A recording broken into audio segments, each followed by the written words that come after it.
Guys, I'm Code Duchess. Welcome to my page. Do you have a Git repository that was once deleted and you wish to recover?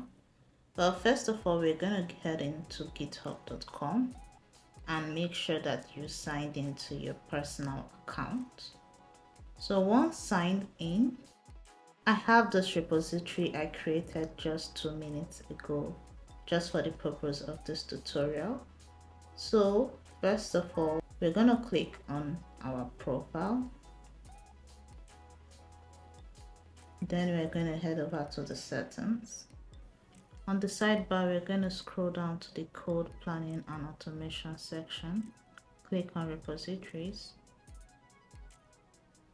Then we click on deleted repositories. We could see this demo repo that we had just deleted. Click on restore.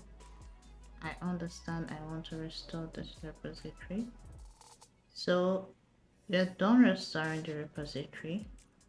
Let's head over back to our repositories to check if it's there.